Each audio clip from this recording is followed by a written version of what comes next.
يا ترى ده ايه ده اللي قدامكم ده؟ احلى هدية جت من ابني لبنتي.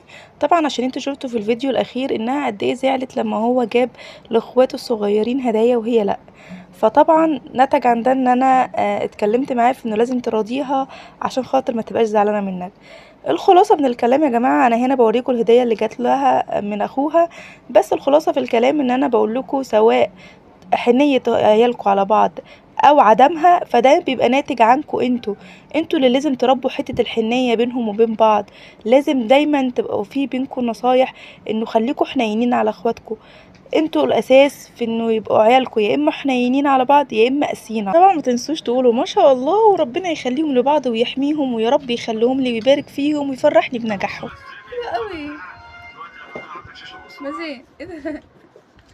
قول له شكرا، تسلم ايدك. قلت والله رحت حضنت. ايوه حضنتيه ماشي، بس برضه تقولي تسلم ايدك تاني. اشوف بيوس. الله ده حامي قوي. ما شاء الله صغنن بس حامي. ده على فكره بيعمل اصلا صوت، اللي عارفه انت الصوت اللي هو اه التزييق بتاع بس. نعم. ايوه بس يلا فيهم من دول عشان لما اعمل ايه ده فيهم ازاي لما اعمل حاجات لنفسي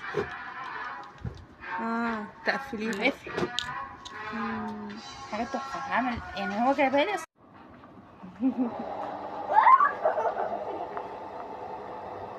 وده هنا كمان كان جاب لهم المسدس الكبير بتاع البلالين، وده هبقى انزل لكم الفيديو بتاعه اول ما جابه. يعني بجد الله اكبر تحفه جدا. الكبير احلى كمان، بيدي فوليوم اكتر او عدد بلالين اكتر بكتير جدا. هبقى انزل لكم الفيديو اللي جاي ان شاء الله اول ما جابوا قد ايه فرحتهم بيهم. بصراحه كان بيطبطب علينا عشان خاطر قد ايه الامتحانات ضغطانه جامد جدا. يا جماعه ادعوا لنا بالنجاح احنا وكل يا رب اولياء او كل طلاب يا رب. متنسوش تحطوا اللايك والشير والسبسكرايب وفعلوا زر الجرس عشان يوصل لكم كل جديد مننا. وبحبكم جدا كل الناس اللي بتحط اللايكات والتعليقات. وما تنسوش تصلوا على الحبيب المصطفى صلى الله عليه وسلم. احنا عائلة سيد وهبة.